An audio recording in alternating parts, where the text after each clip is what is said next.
Urusi imefanya mashambulizi makubwa ya makombora ya masafa marefu dhidi ya mkoa wa Kyiv nchini Ukraine na kuua watu wasiopungua 8 huku zaidi ya 30 wakijeruhiwa kwa mujibu wa mamlaka za Ukraine.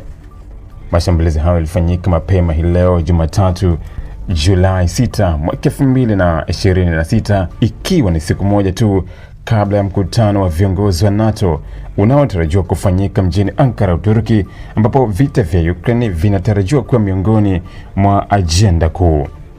Maafisa wa Ukraine wamesema watu 7 walifariki dunia katika jiji la Kyiv, huku mmoja akiuawa katika wilaya ya Bucha iliyopo kaskazini magharibi mwa mji huo.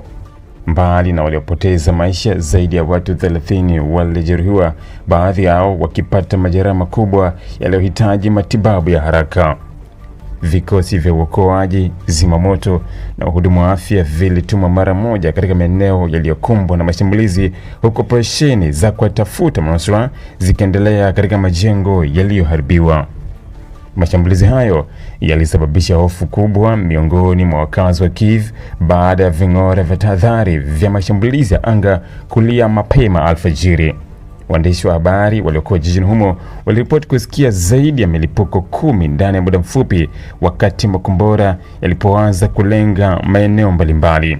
Takriban dakika 30 baadaye, milipuko mingine ilisikika huku miali mikubwa ikionekana angani ikifuatiwa na moshi mzito uliotanda katika baadhi ya maeneo ya jiji.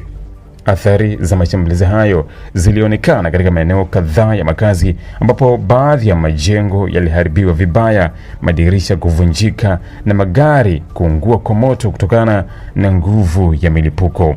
Timu za dharura zilifanya kazi kwa saa kadhaa kuzima moto, kuondoa watu waliokwama chini ya vifusi na kuwapeleka majeruhi hospitalini. Mamlaka za Ukraine zimesema idadi ya waliopoteza maisha na kujeruhiwa yaweza kuongezeka kadri shughuli za uokoaji zinavyoendelea. Hili ni shambulio la pili kubwa kulenga Kyiv na maeneo yanayozunguka ndani ya kipindi cha wiki moja. Mashambulizi hayo yanaonyesha kuongezeka kwa matumizi ya makombora ya masafa marefu na silaha nyingine za kisasa katika vita vinavyoendelea kati ya Urusi na Ukraine.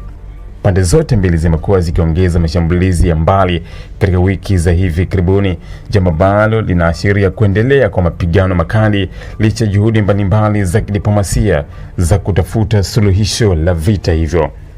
Mashambulizi hayo yamekuja kwenye kipindi muhimu cha kisiasa na kidiplomasia, huku viongozi wa nchi wanachama wa NATO wakitarajiwa kukutana mjini Ankara kujadili masuala ya usalama wa Ulaya na vita vya Ukraine. Rais wa Marekani Donald Trump na Rais wa Ukraine Volodymyr Zelensky wanatarajiwa kufanya mazungumzo kando ya mkutano huo kuhusu mwenendo wa vita, ushirikiano wa kijeshi na hatua za kuimarisha juhudi za kuifikia amani. Baada ya mkutano huo, Trump pia anatarajiwa kufanya mazungumzo na Rais wa Urusi Vladimir Putin, ikiwa ni sehemu ya juhudi za Marekani za kufufua mazungumzo ya amani ambayo yamekuwa yakisuasua kwa muda. Hata hivyo, kuendelea kwa mashambulizi makubwa ya makombora kutoka pande zote mbili kunazidisha wasiwasi wa jumuiya ya kimataifa kuhusu uwezekano wa kupatikana kwa suluhisho la haraka la kumaliza vita hivi ambavyo vimeendelea kusababisha maelfu ya vifo, uharibifu mkubwa wa miundombinu na mamilioni ya raia kuyahama makazi yao tangu vilipoanza.